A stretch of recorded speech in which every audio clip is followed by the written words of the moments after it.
আসসালামু আলাইকুম। এই সহজ দৃশ্যটি আঁকতে আমরা প্রথমে মার্কার পেন দিয়ে এভাবে একটি দাগ দিব। এরপর এই দাগটা সোজা করে মিলে দিব নিচে।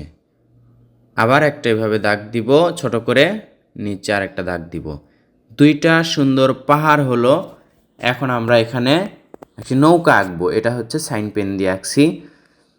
নৌকার নিচে এভাবে ঢেউ দিব, বাঁকা করে লেগে দিব দুইটা দাগ। এভাবে একটা নৌকার ছই আঁকবো।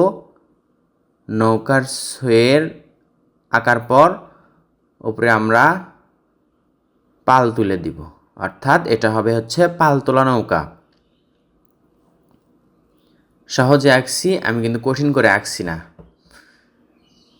এখন আমরা এখানে পার আঁকবো, নদীর পার।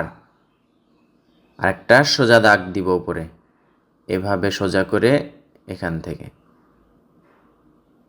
দৃশ্যটা আঁকা শেষ। সহজ কৌশলে আঁকলাম। এখানে একটি সূর্য আঁকবো।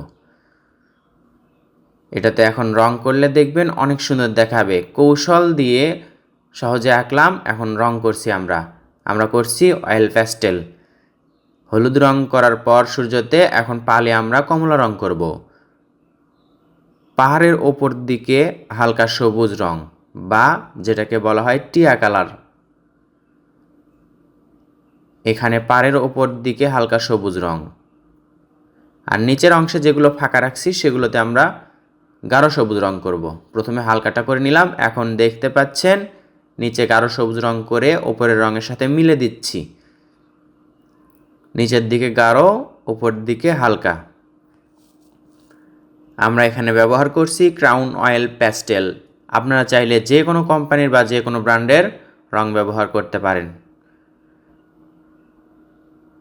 এখন আমরা আকাশি রং বা হালকা নীল রংটা নিয়ে নদীর পানিতে করব। টেনে টেনে দিব, যদি একটু ফাঁকা ফাঁকা থাকে কোনো সমস্যা নেই, তবে ডান দিক থেকে বাঁ দিকে টানলে সুবিধা হবে। মাঝে যদি ফাঁকা থাকে সেগুলো সুন্দর দেখাবে। একেবারে গাঢ় করার প্রয়োজন নেই।